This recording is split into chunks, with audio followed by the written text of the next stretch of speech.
Your light breaks through our deepest fear. You make the broken heart rejoice. In you we find our voice. We lift you high above the skies. With every breath our praises rise. Your love, it never fades away. We worship you both night and day.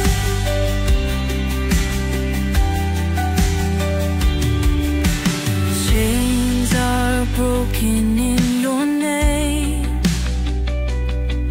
In you we are never the same. Your power flows like mighty streams, fulfilling all our dreams. We lift you high above the skies. With every breath our praises rise.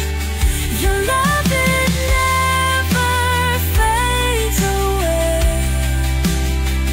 We worship you both night and day.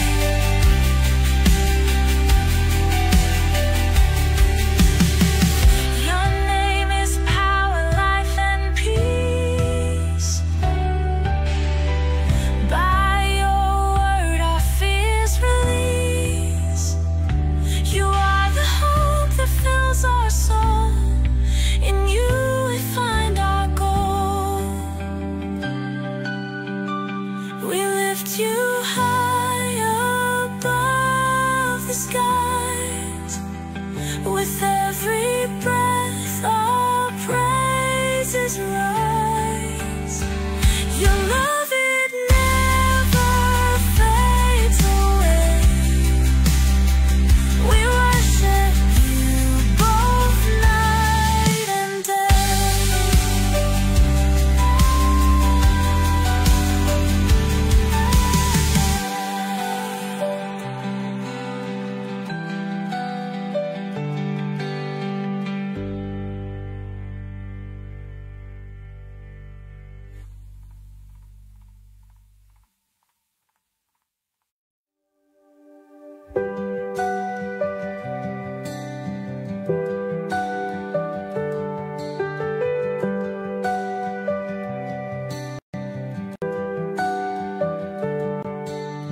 Darkness fades when you are near. Your light breaks through our deepest fear. You make the broken heart rejoice.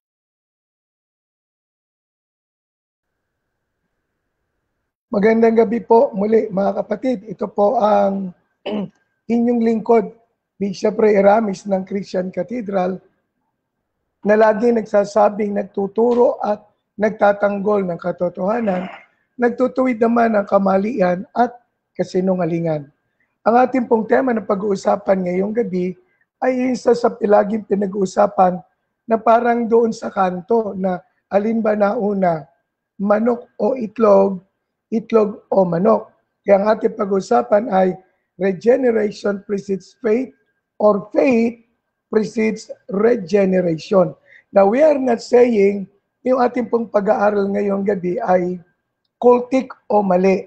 My point is to study this is for us to put into the proper place.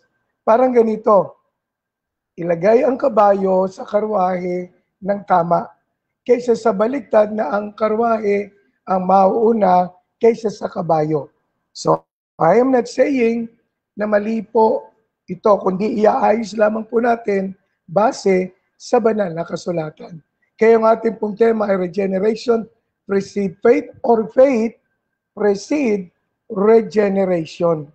So, gusto ko po yung paalala, una, ang pangangailangan ng tao na makapunta sa langit Sapagkat ang tao po'y ginawa ng Diyos na tatlong component. Siya ay spirit, soul, and body. At nang si Adan ay sumuway sa Diyos, ang spirit niya ang namatay.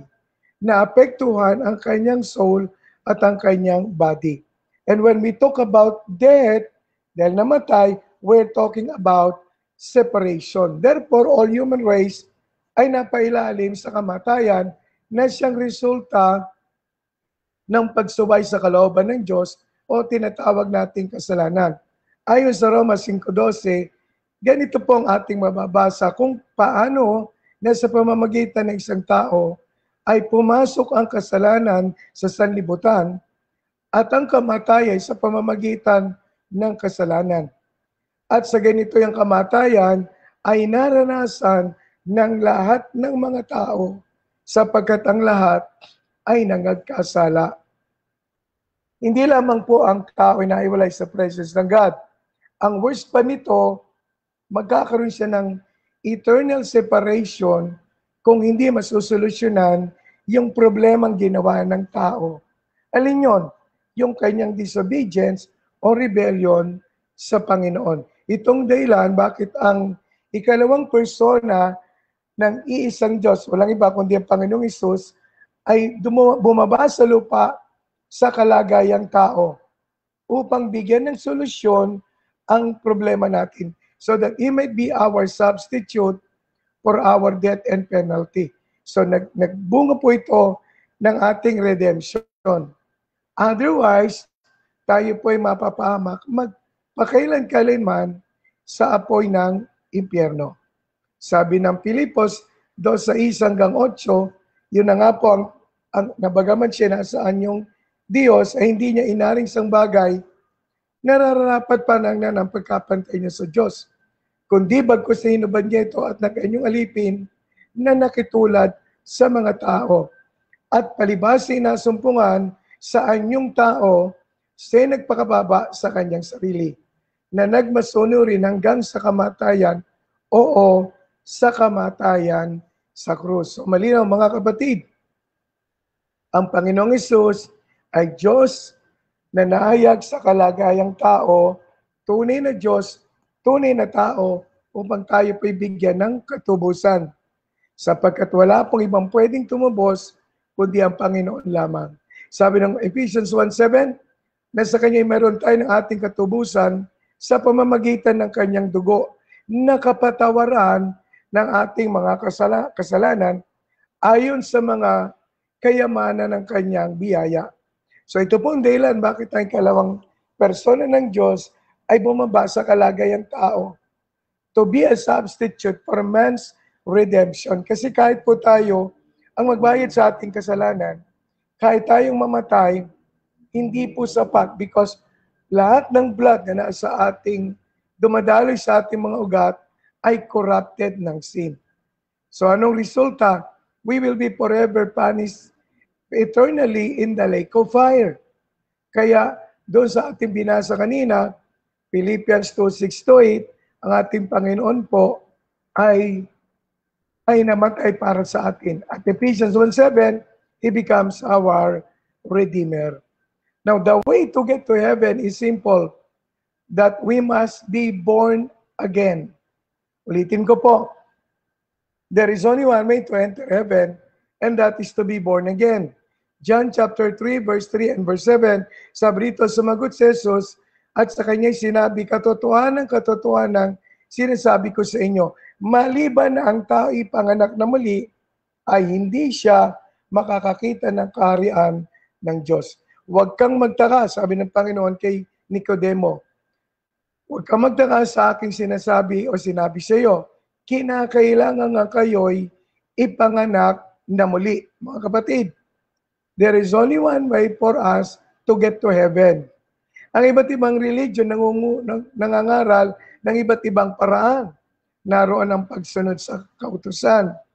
Naroon ang gawin mo ito o gawin mo yan. Naroong maging mabait o mabuti or onto the good works. Or naroong umanib ka sa aming samahan o reliyon. Ngunit mga kapatid, ang Panginoon na mismo ang nagsabing, except a man be born again, he cannot see or enter in the kingdom of God. That's why ginamit niya yung word na, marvel not that I said unto thee, you must. Ano po ibig sabihin ng must? It is a prerequisite. You must. At ang salitang must ay talaga pong kailangan. Anong kailangan? Maisilang na muli para makapasok sa kaharian ng Diyos. So anong born again? To be born again is to be regenerated. Yung maisilang na muli, ang ibig sabihin ay maging isang bagong nilalang o tumanggap ng panibagong buhay. To receive is spiritual because men are spiritually dead. So ang ating spirit ay no connection to God. Because of man, our spirit is dead. And the only way for our spirit to be revived in life is to be born again. And to be born again is by receiving the Spirit of God. Because born again is born again by the Holy Spirit. Without the Holy Spirit, there is no born again experience. John 3:5. Sabi ng Panginoon, katotohanan sinasabi ko sa inyo, maliban ng tayo panganak sa tubig at ng Espiritu ay hindi siya makakakita o makakapasok sa kaharian ng Diyos. Mga kapatid, maliwanag that born again can experience and will happen unless we are born of the Spirit. At ang Spirit na binabanggit po dito ay ang malaking word na letter E o S na Spirit, referring to the Holy Spirit. So without the intervention of the Holy Spirit, we can never be born again. Born again also means to be a citizen of heaven. Because to be born again means to be born from above.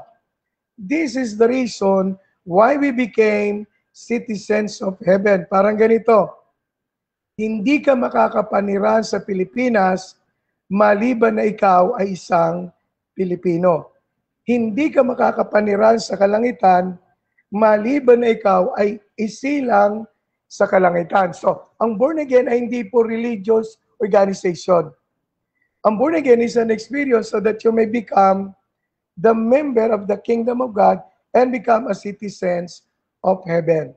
Ephesians 2:13-19, ito po nakalagay, datapot ngayon kay Kristo Jesus, kayo na noong panahon ay nalalayo ay inilapit sa dugo ni Kristo.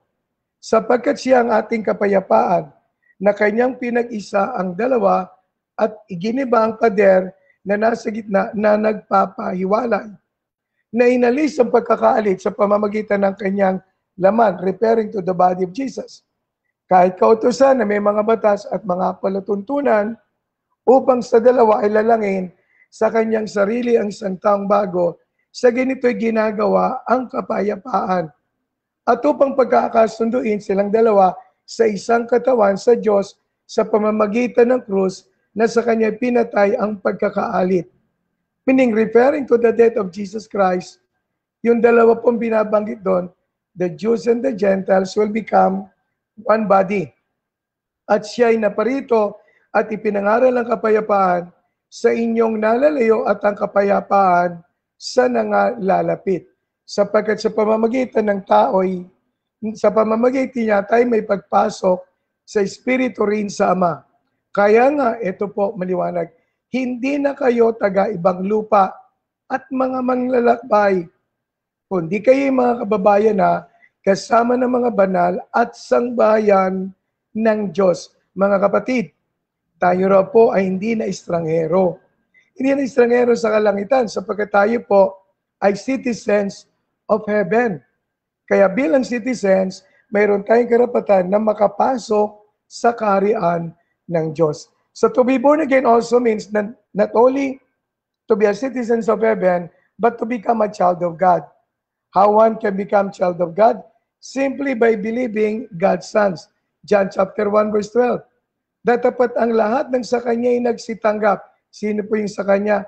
Referring to Jesus, na nagsisampalataya ay pinagkalooban sila ng karapatang maging anak ng Diyos. Sa makatwi bagay, ang mga nagsisampalataya sa kanyang pangalan. So mga kapatid, malinaw, we become a children of God, it is because of our faith to the Lord Jesus Christ. Because the only means and way for us to get back to God, our Father, is through Jesus. He said, I am the way, I am the truth, and I am the life. No one can come to the Father. Kaya madalas sinasabi natin mga kapatid, ang simple at tiyak na kaparaanan at talagang assurance of salvation is none other than the Lord Jesus Christ. At ito'y matatanggap natin sa pamamagitan ng pananampalataya sa ginawa ng Panginoong Hesus sa krus ng Kalbaryo. So ang tanong natin ngayon, ano ang nauna? Pananampalataya ba o ang kapanganakang muli? Or ang kapanganakang muli at ang pananampalataya? Tingnan po natin. Una, tingnan natin yung aral ng regeneration comes first. Sapagkat ito po'y galing at tindig ng mga Reformed Church. Na ang idea na regeneration precede faith comes from the theological reason, especially from the Reformed theology. Ang kanilang core statement, we don't believe in order to be born again, but we are born again in order to believe. Sa Tagalog, hindi kami naniniwala para ma-born again, kundi kami naniniwala sapagkat kami ay born again na. We are born again in order to believe. According to the theology, man is dead in sin. Patay. Therefore, he is unable to believe because of his dead status. At siya nung nakalagay sa Efeso 2:1 na kayo ay patay sa inyong mga kasalanan. At dahil sa paniniwalang ito, walang magagawa ang tao, hindi niya kayang manampalataya because he is spiritually dead. So ito po ang core belief o pananampalataya ng Reformed theologians o Reformed theology. Now, God has to give us life first or regenerate para raw tayo ay makapanampalataya. In other words, hindi ka pwedeng manampalataya, hindi ka na-regenerate o naisisilang na muli o naboborn again or na-regenerate. Kulang po kasi salita ng Tagalog na regenerate, kaya ginagamit na po natin ay word na English na unless you are regenerate, hindi ka pwedeng manampalataya. Therefore, logically, in that theology, regeneration precedes faith. So nauna muna regeneration bago ang pananampalataya. At yan po ang belief ng Reformed theology. Ito, tingnan po natin. Doon sa Calvinist position, sino bang may Reformed theology? Ang mga Calvinism o Calvinist. So in Calvinism, naunang regeneration bago ang tao'y manampalataya. So, kailangan ma-born again muna by the Holy Spirit before they can believe in Christ. So, sabi nga, we do not believe in order to be born again. But we are born again in order to believe. So, nauna muna na na-born again bago manampalataya. Hindi raw po nananampalataya bago ma-born again. Kundi na-born again na, kaya nananampalataya. Ito yung kanilang spiritual foundation. John 3:5-8. Unless one is born again, he cannot see the kingdom of God. Interpretation, seeing and entering the kingdom, kasama ng pananampalataya, ay imposible until one is regenerated by the Spirit. Kasi maging isang bago nila lang, hindi po siya makakapanampalataya. So ito po yung kanilang foundational scriptures.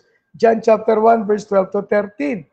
Ngunit sa kanya na tumanggap, who believe in His name, He gave them the right to become children of God, who were born not of blood, nor of the will of the flesh, nor of the will of man, but of God. Interpretation nila, yung ating bagong kapanganakan o yung pagkakasilang na muli, hindi kagustuhan ng tao. Pati na yung ating pananampalataya, ito daw ay sovereign act of God. So, being born again is just an act of God. Wala pong participation o walang anumang ginawang tao for him to be born again. Ephesians chapter 2, 1-5, You were dead in trespasses and sins, but God made us alive together with Christ. So by grace, you have been saved. Interpretation nila, we are spiritually dead, so we cannot produce faith. God must first make them alive or regenerated, and then they respond in faith. Kasi nga daw ay patay. At kinukumpara nila ang patay spiritual sa patay physical. So ang patay physical, nakahiga lang. Walang gagawin talaga. Kasi nga, patay eh. Kaya sabi nila, dahil dito, pag patay ka, hindi ka makakaroon ng kapangyarihan o kakayanang manampalataya. Wala kang gagawin. Kundi kailangan buhayin ka muna ng Diyos bago ka manampalataya. Another verse, Acts 16:14. And the Lord opened Lydia's heart to pay attention to what Apostle Paul is saying. Interpretation nila, na-regenerate daw muna, kaya nabukas ang puso para magkaroon ng kakayanang manampalataya. So God regenerates the heart of Lydia for her to able to believe on what Apostle Paul is saying. So sabi nila, na-regenerate daw muna bago manampalataya.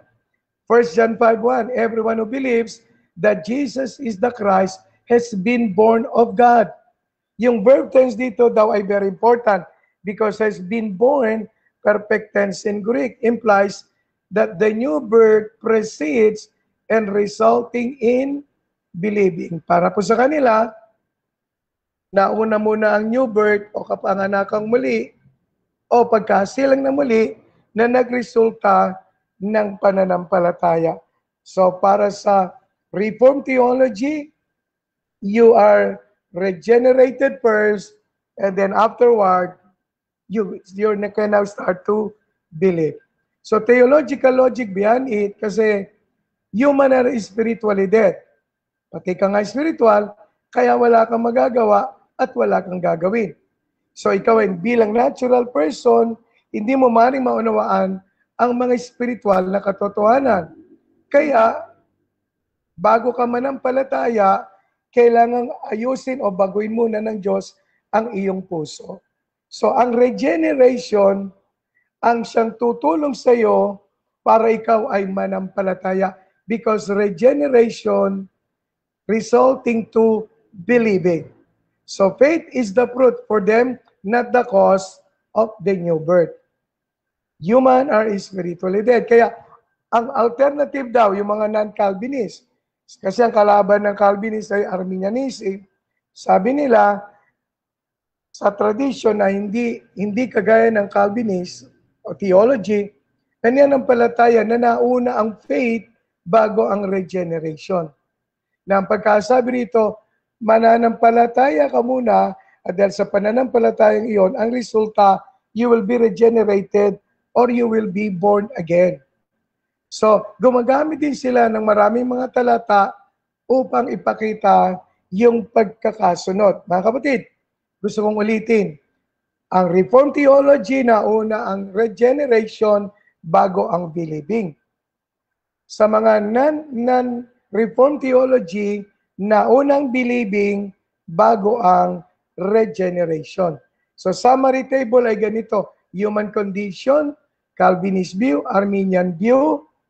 Ito po, human condition sa Calvinist view is spiritually dead. Walang kakayanang manampalataya. Sa Arminianism, spiritually weakened, humina lang po ang spiritual, but able to respond by prevenient grace. Dahil sa biyaya ng Lord, kaya niyang manampalataya o magresponde. So alin ang nauna? What's come first? Sa Calvinism view, regeneration resulting to faith. Sa Arminian, faith resulting to regeneration. Ang cause ng new birth, sovereign act of God alone. So sa Arminian view, God's grace in response to faith. Key verse, doon natin makikita John chapter 3 verse 5, Ephesians 2:1-5 to 1-5, and 1 John 5:1. Sa Arminian view naman, John chapter 1 verse 12, Acts 16:31, okay, At Romans chapter 6 verse 9 to 10 o Romans chapter 10 verse 9 and 10. Si Calvin mismo na siyang founder ng pananampalataya na nauna ang regeneration bago ang believing, sabi niya rito ay na sinulat niya yung Institute of the Christian Religion na book 3, chapter 3 to 4, sabi niya, Calvin taught that faith is the result of regeneration. So nauna muna ang regeneration at ang bunga nito ay ang pananampalataya. So the Holy Spirit must first renew the heart before a person can truly believe. So itong turo ni John Calvin sa kanyang aklat na Institute of the Christian Religion, Book 3, Chapter 3 to Chapter 4, na kailangan ma-regenerate muna bago makapanampalataya. Faith is the principal work of the Holy Spirit. The illumination of the Spirit is what makes us believe. In other words, faith doesn't cause regeneration. Spirit's regeneration work causes of faith. So, 3 passages na naniniwala na nauna po regeneration bago ang faith. So, kailangan ng Espiritu daw sa Institute Book 3, Chapter 3, verse 1, kailangan gisingin muna ang espiritu ng tao. At pag nagising na, doon pa lang siya magkakaroon ng kakayanang manampalataya. At ang pananampalataya ito ay regalo ng Diyos. Kaya, regeneration made nyo happens before faith. Regeneration muna bago faith. So, faith is the work of the Holy Spirit.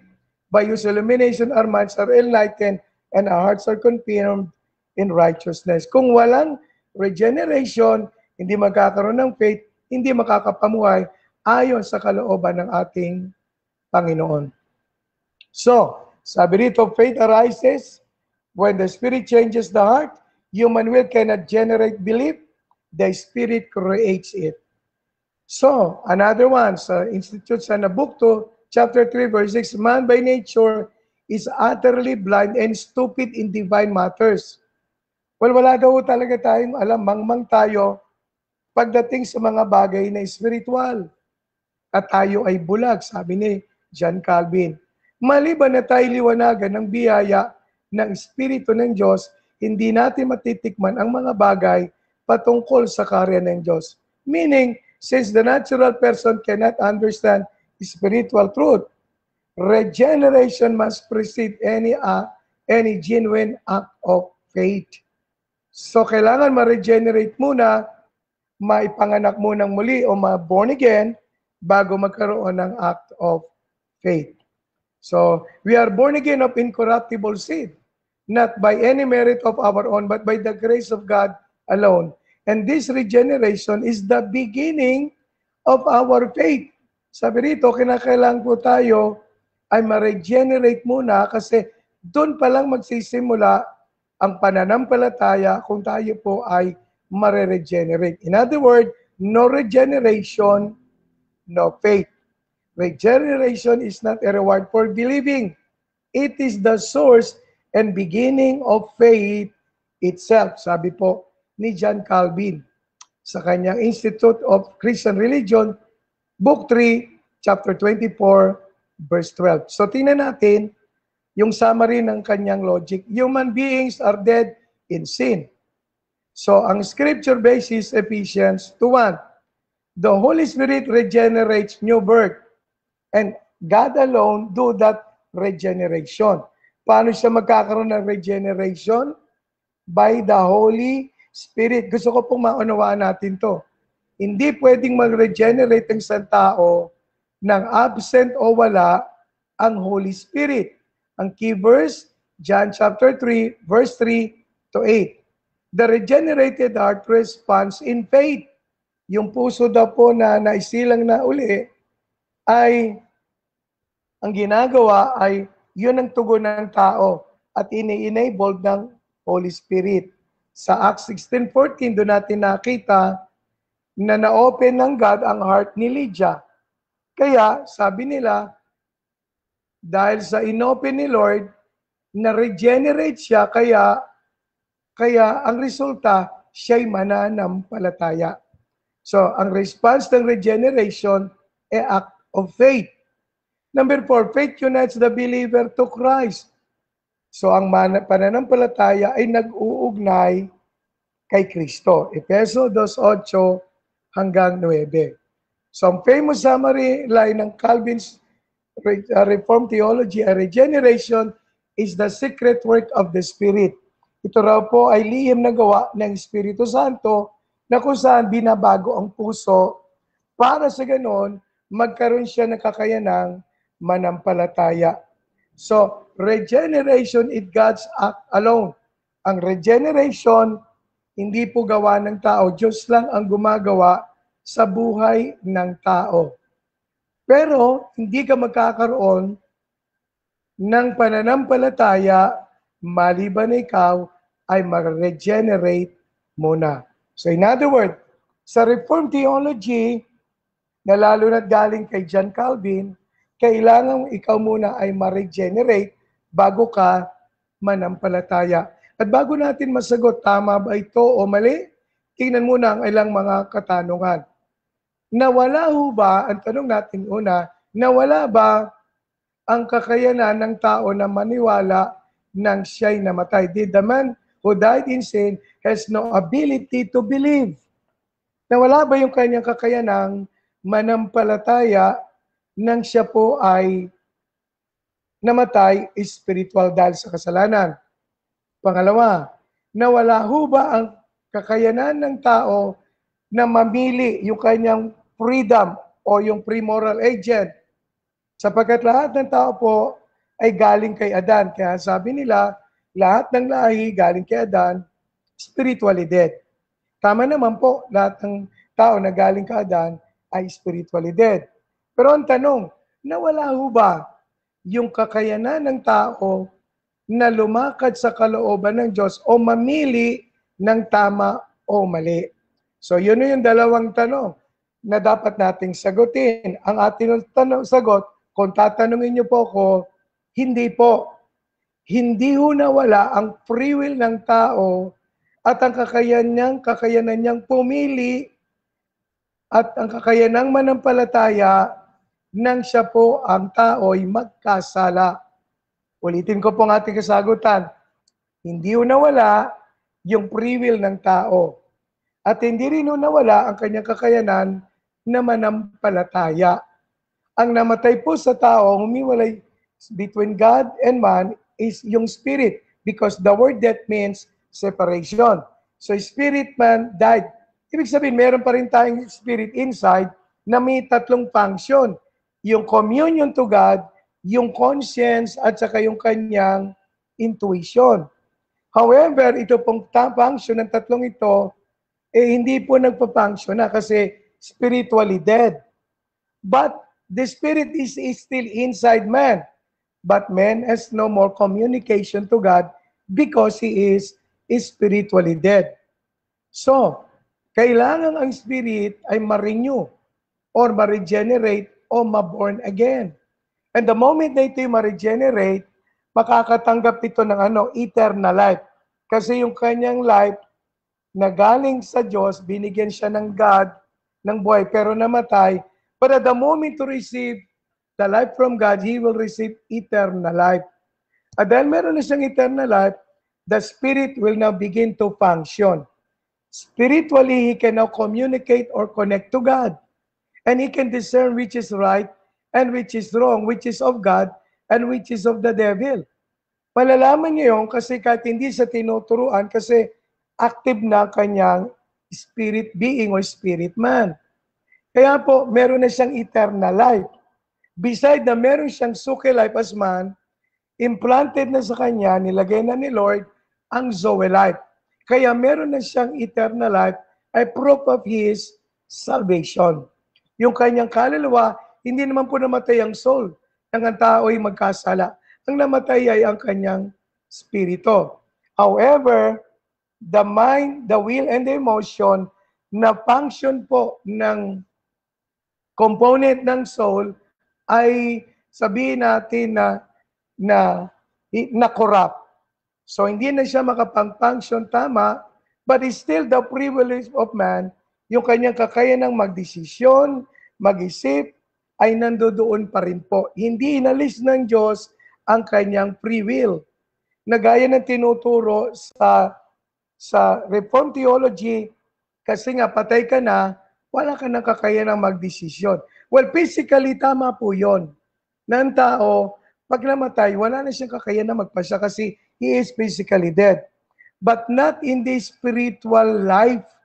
Hindi po sa kalagayang spiritual. Kasi sa kalagayang spiritual, hindi po inalis ng Diyos ang free will. And you may ask me, paano mo naman assured? So hindi nawala yung free will at ang kakayanang maniwala at magdesisyon ay nasa kanya pa rin. John 3:16. For God so loved the world that He gave His only begotten Son, that whosoever believe in His name should not perish but have everlasting life. Mga kapatid, maliwanag. So, God so loved the world. He gave His only begotten Son. Ito po, nilagyan na natin ng malaki. Whosoever. Yung whosoever na yan pong nagbibigay sa atin ng karapatan para maniwala, tumanggap, at mag-reject. Kasi hindi po nawala sa atin yung free will. Whosoever believe should not perish but have eternal life. Paano natin nalaman? Si Enoch, he walked with God. Noah, he walked with God. Abraham, he believed on God. Mga lalaki po ito na galing sa talaang Kaanan o lahi ni Adan. Pero dito natin nakita, hindi po sila apektado ng tinatawag na wala nang magagawa kasi spiritually dead na, hindi na makasusunod sa Diyos. Tingnan natin si Enoch sa Genesis 5:22-24. Ito po sinasabi, at lumakad si Enoch na kasama ng Diyos. Pagkatapos sa may panganak si Matusalem na 300 taon na tagkaanak ng mga lalaki at mga babae. Ano pong bagi doon? At lumakad si Enoch na kasama ng Diyos. Sa English, simple lang, Enoch walk with God. So, nagdesisyon si Enoch na lumakad kasama ang Diyos. And it because of his belief and faith that God exists. Alam niyo po, si Enoch, at marami pong nakalagay sa Hebrews 11, ang susi po so that you can please God and God can please to you is just simply by faith. Nawala ba faith? Hindi po. At nandun pa rin po ang free will. So, verse 24, at lumakad si Enoch na kasama ng Diyos at di siya nasumpungan sapagkat kinuha siya ng Diyos. Ang kailangan natin ay paglakad ng pananampalataya sa Diyos. Today, kaya sinasabi natin, kailangan lumakad po tayong kasama ang Diyos. Or else, we will miss the whole point and the things of God. Grace could be received by faith. Ang ginawa ni Christ could be received by faith. Following God, believing God, could be done by faith. Yun naman pong kay Noah. At nagsisi ang Panginoon na kanyang nilalangang tao sa lupa at nalumbay sa kanyang puso. At sinabi ng Panginoon, lilipunin ko na ang tao na aking nilalang sa ibabaw ng lupa. Ang tao, gayon din ang hayop. At ang mga umuusod at mga ibon sa ipapawid. Sapagkat pinagsisisihan ko na aking nilalang sila. Sabi rito, nalungkot ang Diyos. Sapagkat nakita niya ang kasamaan ng tao. Datapot si Noah, verse 8, ay nakasumpong ng biyaya sa mga mata ng Panginoon. Si Noe at ang kanyang mga anak at itong mga lahi ni Noe. Si Noe ay lalaking matuwid at sakdal noong kapanahunan niya. Si Noe ay lumalakad na kasama ng Diyos. Kagaya po ni Enoch, si Noe ay lumakad na kasama ng Diyos. So dito natin nakita, hindi nawala yung kanyang pagpili, ang kanilang pagpili kung lalakad bang kasama ang Diyos o mananampalataya ba sa Diyos. Kaya yung pangangaral na nawala yung kanyang kakayanang manampalataya, nawala ang free will, dito pa lang po sa lumang tipan, makikita natin, hindi po nawala. Kay Abraham naman, sapagkat anong sinasabi ng kasulatan, at sumampalataya si Abraham sa Diyos at sa kanya ibinilang na katwiran. Mga kapatid, dahil sa pananampalataya, Abraham was counted unto him that faith as a righteousness. So, nawala ang faith? Hindi. Nawala yung pagpili? Hindi. Nawala ba ang pagsunod? Hindi. Sapagat meron po tayong tatlong lalaki na ipinakita ko kanina dahil sa pananampalataya, na pag tinuloy nyo pa po, ay makikita rin natin, because of believing God and following God, kagaya ni Prophet Daniel at ng mga propeta ng Diyos, hindi po nawala ang free will at hindi po nawala ang pagpili kung sila'y susunod sa Diyos o hindi. Sabi nga po ay those who believe will become children of God. So alin ang nauna? Believing o becoming a children of God? Of course, nauna yung believing kasi John 1:12, those who believe will become children of God. Samantalang sa Reformed theology, you must become child of God first for you to believe. Maliwanag po ang banal na kasulatan, John 1:12. You believe and then you become a child of God. Okay? Datapat ang lahat ng sa kanya nagsitanggap ay pinagkalooban sila na karapatang maging anak ng Diyos. To be regenerated also mean to become a child of God. How you become a child of God? Sapagkat magsisisampalataya ka o magsisisampalataya tayo sa kanyang pangalan, sa pangalang Jesucristo. So, to become a child of God is by faith, resulting to regeneration. Tingnan natin, Galatians 3:26. Kaya ang tanong, yung po bang born again experience, kailangan ba ang Holy Spirit o hindi? Kailangan po sapagkat hindi ka mare-regenerate without the Holy Spirit. Essential po ang Holy Spirit for regeneration. Parang ganito. Kahit masarap ang cake, kung walang baking powder, hindi mo rin siya masasabing talagang birthday cake o kaya wedding cake. Pwede nating sabihin, yun ay fun cake. Eh bakit? Kasi walang pag-alsa. So hindi kompleto ang kanyang pagiging cake kung walang baking powder. So kung walang Holy Spirit, hindi po kompleto at hindi mangyayari ang regeneration. Kaya tanong ni Apostol Pablo sa mga taga-Galacia, sapagkat kayong lahat ay mga anak ng Diyos sa pamamagitan ng pananampalataya kay Kristo Jesus. Bakit daw po tayo naging anak ng Diyos? Dahil sa tayo po ay nanampalataya kay Kristo Jesus. Naunang pananampalataya, okay? Tapos ay ang pagiging anak ng Diyos. So, ang pagiging anak ng Diyos ay bunga ng pananampalataya. So, upon believing, one will receive eternal life. John 20:31. Ngunit ang mga ito'y nangasulat upang kayo magsisampalataya na si Jesus ay ang Kristo, ang anak ng Diyos. At sa inyong pagsampalataya ay mayroon kayong buhay na walang hanggan sa kanyang pangalan. To be regenerated means to have eternal life. Okay? Kaya maliwanag po na nauna muna ang pananampalataya bagong pagkakaroon ng buhay na walang hanggan. Gayun na lamang pagsinta ng Diyos, binigay ang bugtong na anak upang sino mang sasampalataya who will believe will never perish but have eternal life. Believing resulting to eternal life. Hindi eternal life, regenerated life na ang resulta faith. Baligtad po yun mga kapatid. You have to believe first in order to have eternal life. So maliwanag, believing will result to eternal life.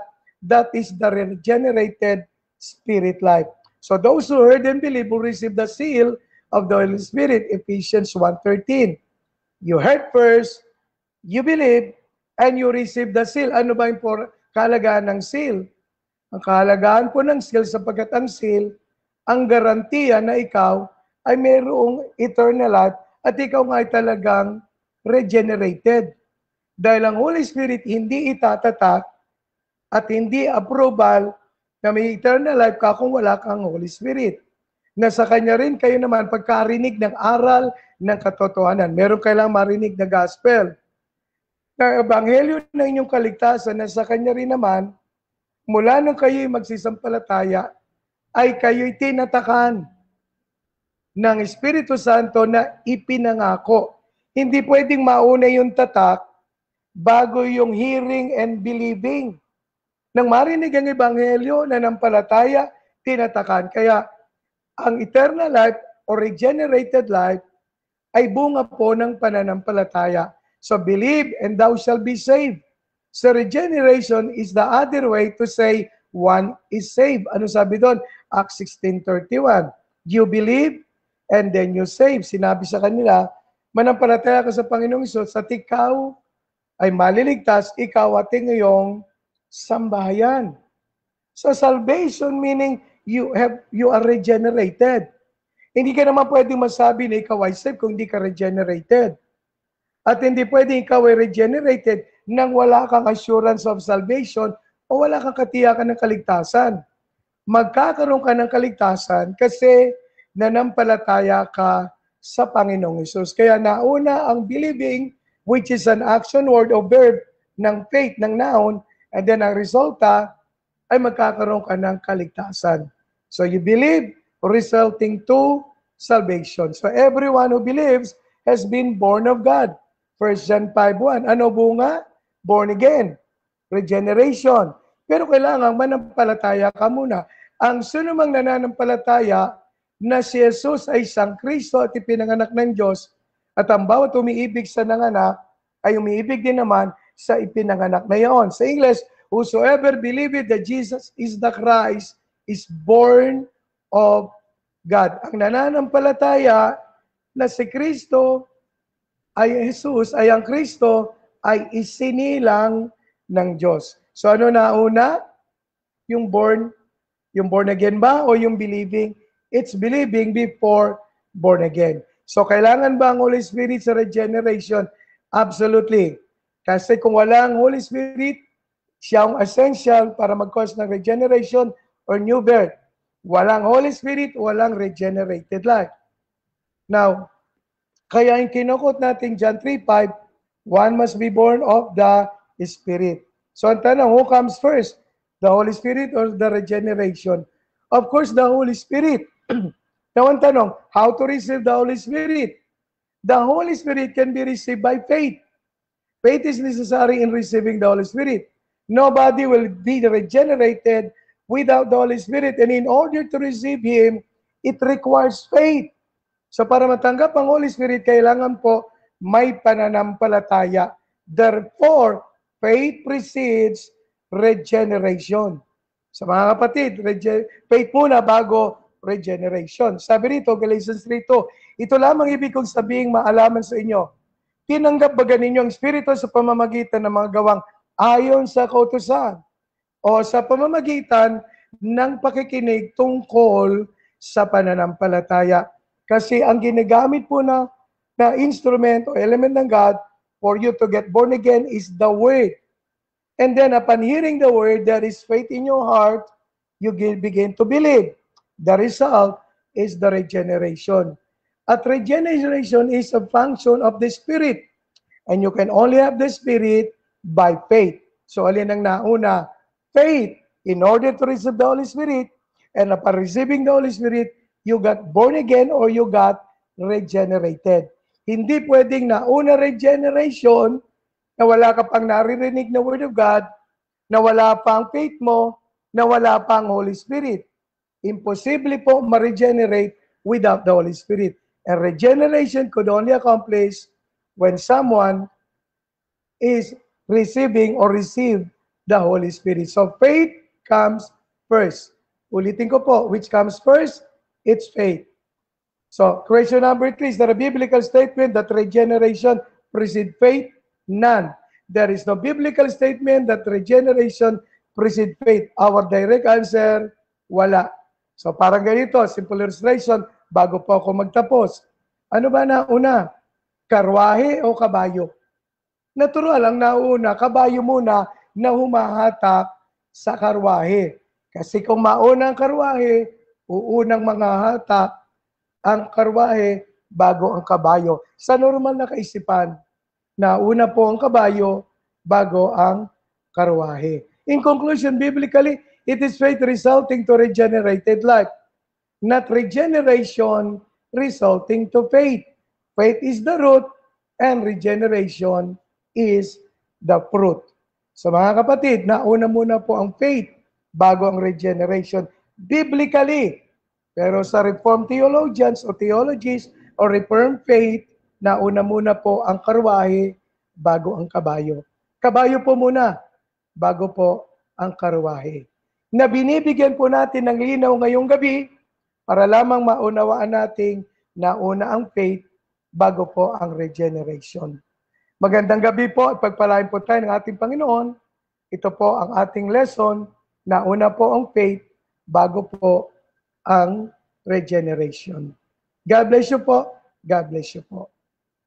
Bro Rasha.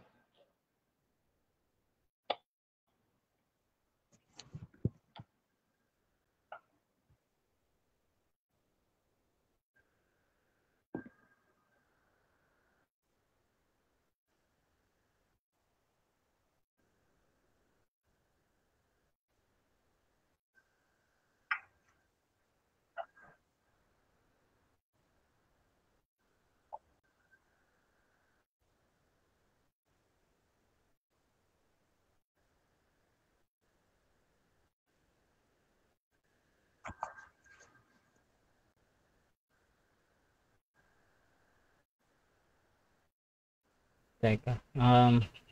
Question ni Joseph Militar, yung Acts 16:14 nang ibukas ng Panginoon ang puso ni Lydia, ito po ba ay regeneration? Hindi pa yun regeneration. Ang sagot natin dyan, Bro Rasha, kundi binukas lang ng Diyos ang puso ni Lydia para yung naririnig niyang pangangaral ng Ebanghelyo ni Apostol Pablo ay magkaroon ng pananampalataya. At another one, hindi pa siya regeneration kasi wala naman yung word na nakalagay doon na regenerate siya, kaya siya ibinukas. O ibig sabihin na ang pagsasabi na binukas ang puso ay nangangahulugan ng regeneration. Kasi kailangan ng word ang bini bago ka magkaroon ng pananampalataya. Nangangaral si Pablo at ang pagtanggap sa pangaral ni Pablo, kailangan magkaroon ng element of faith.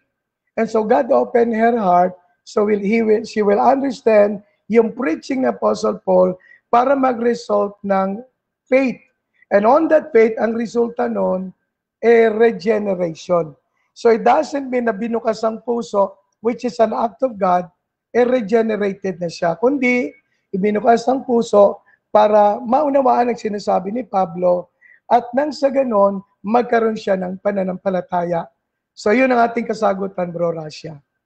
Okay, shoutout dito kay Emmy Alfonso. Sabi niya, ang faith po ba ay kaloob ng Diyos at yung free will po ba na binigay sa atin ang magtutulak kung gusto mong manampalataya or tanggihan ito? Yun in connection do sa Calvinist. So yung free will, kaloob ito at regalo ng Diyos. Hindi naman ito nawala. Yung free will ay yung kakayanang pumili ng tama at mali. And we thank God kasi si Enoch, si Noah at saka si Abraham, na tatlong sample natin, pinili yung tama. At ito yung regalo ng Diyos sa human race. Kaalinsabay na ginawa ng Diyos ang tao, binigyan siya ng tatlong components, spirit, soul, and body. At doon sa kanyang kalagayan sa soul, nandun yung tinatawag nating free will at saka yung kakayanang pumili at magkaroon ng faith. So yung faith, tinatawag natin, sinasabi natin, magkakaroon, mula doon sa free will mo, you will have the chance to believe or to reject it. When we thank God, yung pagpili or pananampalataya, binukas ng Diyos kay Lydia, kaya siya ay nakasampalataya. Ano resulta nun? She followed Apostle Paul and then she became a follower of Christ. Worshipper lang siya because he is a Jew. Pero kahit siya Hudyo, ang kanyang spiritual understanding, sabihin natin, hindi pa lubos. So God is to open her heart para sa ganon, magkaroon siya ng pananampalataya. At pagkaroon ng pananampalataya, magkakaroon siya ng eternal life. Mga kapatid, maliwanag na believing, John 3:16, so that you may have eternal life. So yun ang muna ang ating kasagutan, Bro Rasha. Question dito galing kay Conic Shop sa TikTok. Sabi niya, tanong po, kapag ganyan, na born again po ba ang tao na against sa kanyang intellect, will and emotions? Ang born again, nangyayari po sa kanyang spirit. And the moment ang kanyang spirit ay na born again, yung kanyang soul nasa sanctified. Kaya yung kanyang spirit, soul, and body moving into one direction na.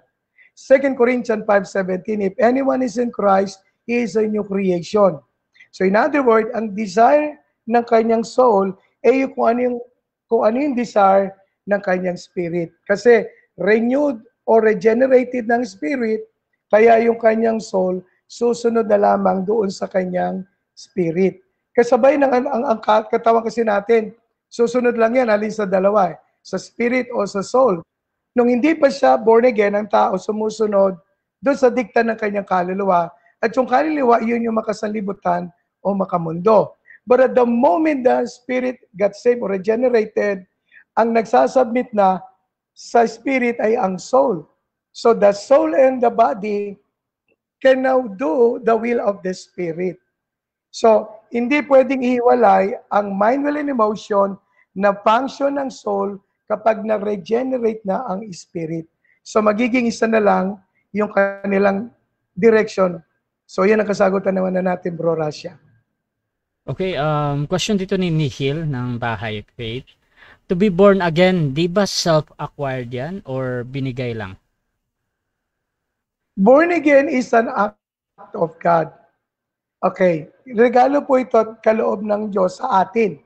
Wala po kasi tayong ginagawang papel para yung internal na ginagawa sa born again is an act of God. However, bago ka ma-born again, you have to believe. Believing and then receiving and then receiving, then pag nireceive mo, doon nagkakaroon ng process yung born again. You hear the word of God and then you believe, and then ang result niyan ay ang tinatawag nating born again experience o what we call regenerated life. So, wala tayong ginawa doon sa born again, kaya tayo na born again, it's because we believe. Iba po yung physical death sa spiritual death. Sa physical death talaga, totally, wala kang gagawin. Pero sa spiritual death, para ma-born again at ma-regenerate, you have to believe and you have to accept the grace of God bago mo maranasan yung regeneration. So ulitin ko po, regeneration is an act of God. But you need to believe first in order to be regenerated or to be born again. So yun ating kasagutan, Bro Rasha. Okay, question dito ni Ruby Reyes. May mga tao po na wearing my faith kung magsalita pero di naman regenerate ang spirit at walang life transformation. Ano po masasabi nyo dito? Saan po kaya siya pupunta after pumanaw? Yung pag-judge na isang tao regenerated or not, hindi po natin yung trabaho. Trabaho yon ng God. However, totoo naman, pag regenerated ang life, the word regenerated bagong nilalang. So, hindi natin rin siya agad masasabi, ma-judge na, ay hindi regenerated yan. Kasi, ulitin ko, sa pananampalataya, merong fast learning, merong slow learning. Baka siya nag-fall into slow learning, kaya hindi mo makita yung regenerated life. Hindi naman como siya, hindi natin nakakitaan, kasi para mo siya masabing hindi siya regenerated, dapat 24 hours a day kasama ka niya. Para malaman mo, ay hindi nagbago to. Kasi baka ang nakikita mo, pag nagsasama kayo. But inwardly, the person is born again. However, he is not growing in his spiritual life. Kasi kailangan, hindi ka lang ma-born again o ma-save. Gaya ng sanggol, kailangan nating lumaki, tumatag, para isang araw. Halimbawa ako, nagdaan po sa pagiging sanggol. Iniluwal ako ng nanay ko at ngayon ako po'y may edad na kasi nag-grow na ako. So, ganun din po yung regenerated life. Ikaw ay sisilang sa karya ng Diyos at mag-grow ka at ikay magiging, sa iyong paglago, magiging kahawig ka ng ating Panginoong Hesus. So, yung katanungan niya, unang-una, Diyos lang ang nakakaalam kung yung tayo regenerated o hindi. Ngayon, kung siya hindi regenerated, alam naman natin ano sabi doon. For a person to enter into the kingdom of God, he must be born again or he must be regenerated. Kung hindi na-regenerate, ay hindi po siya papasok sa kaharian ng Diyos. Kung mabagal naman siya sa kanyang paglago, hayaan lang po natin because the time will help him or the learning will help him, but we cannot judge who is born again and who is not. Ngayon, kung madalas mo siyang kasama, 24 hours a day, siguro masasabi mong hindi nga siya born again. So yun muna ating kasagutan, Bro Rasha. Siguro last question galing sa akin, bro. Okay. Meron kasing mababasa sa Biblia patungkol doon sa pinatigas ng Diyos ang puso ni Pharaoh. A question, bro. Hindi ba talaga Yes, yes. nakikialam ang Diyos sa ating desisyon or talagang meron siyang kinalaman dito at hindi talaga tayo yung nagde-decide ba, parang gano'n? Okay. Totoo na meron nakalagay na pinatigas ng Diyos ang puso ni Paraon. Pero pag binasa niyo po sa Book of Exodus, pinatigas muna ni Paraon ang kanyang puso bago sinabing pinatigas ng Diyos ang puso ni Paraon. Pangalawa na gusto ko maunawaan natin, meron tayong tinatawag na free will. At yun ay pagpapasya natin. At yun ay pagpapasya ni Paraon, kaya binanggit doon na, teka, parang wala yatang karapatan si Paraon kasi pinatigas siya ng Diyos ang kanyang puso. So gusto nating sabihin, another thing na gusto nating makita ay hindi lang yung will ng God, but at the same time, the sovereignty of God. What is sovereignty? Yung Romans 8:28. All things work together for good for those who love God. Kalooban ng Diyos, halimbawa, ikaw ay walang karamdaman, walang sakit, maunlad, mayaman, masagana. However, bakit ganito? Merong mga Kristiyano na may karamdaman. Bakit may mga taong Kristiyano nakapos sa pangangailangan? It doesn't mean kasi na pag ikay naging Kristiyano na, maunlad ka na, mayaman ka na, di ka na mamamatay, di ka na maghihirap. Because God knows the best. Yung pagpili ng Diyos, yung pag-decide na pinatigas ng Diyos ang puso ni Paraon, ano nangyari? Ito'y naging kaligtasan or deliverance ng bansang Israel in the bondage of Egypt. Kaya yung ganong kalagayan, it is about the sovereignty of God. Sa Bro Rasha, it is the sovereignty of God. Pinatigas muna ni Paraon yung kanyang puso bago dineclare that God hardened the heart of Pharaoh. It's not only about the will of God, it's also the sovereignty of God. Pag sinabi nating sovereignty, kung ano yung plano, kung ano yung panukala ng Diyos na makabubuti sa atin na kanyang mga anak ang siyang masusunod at siyang magaganap. So yun ang ating kasagutan muna, Bro Rasha. So siguro last statement dito sa ating topic, bro. Mga kapatid, maliwanag na pinakita po natin, inaayos lang po natin, parang ang tanong, alin ba nauna, itlog o manok? O manok o itlog? Alin mo ba dapat mauna? Parang ganito, alin ba dapat mauna, karwahe o kabayo? Natural, mauna po muna ang kabayo.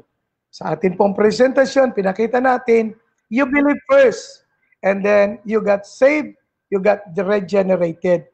First, faith precedes regeneration. Nawa na isaayos po natin ngayong gabi ang aral na ito at ang theology ito na madalas pinagtatalunan ng sangkakristyanuhan. Maging matalino po tayo, alin ang nauna at alin ang nauli. Magandang gabi po at pagpalain po tayo ng ating Panginoong Diyos. God bless you po. God bless you. Okay, so dyan nagtatapos ang podcast ni Bishop Iramis ng Christian Cathedral Church. Abangan nyo siya lagi dito sa Rasha TV, mga kapatid. Every Monday yan, 7 p.m. At doon sa mga magtatanong pa dito sa ating magre-review, dahil ma-upload ito sa YouTube channel at kung saan man makarating ang video na ito. Please mga kapatid, magtanong kayo dahil sisikapin ni Bishop Eramis na sagutin pa ang inyong mga katanungan ayon lang din doon sa pinahayag niya mga kapatid. So please subscribe yung ating YouTube channel, Russia Debates TV, at paki-follow na din ako.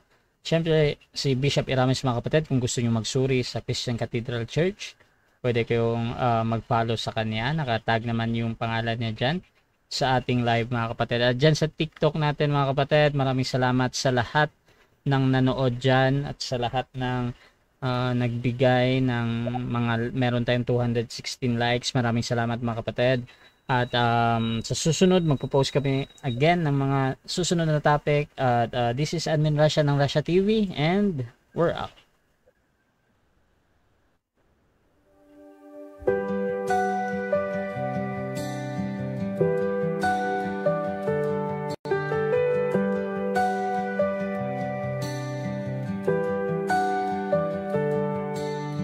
Darkness fades when you are near.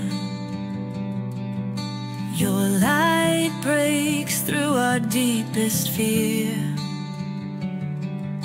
You make the broken heart rejoice. In you we find our voice. We lift you high above the skies. With every breath our praises rise. Your love, it never fades away. We worship you both night and day.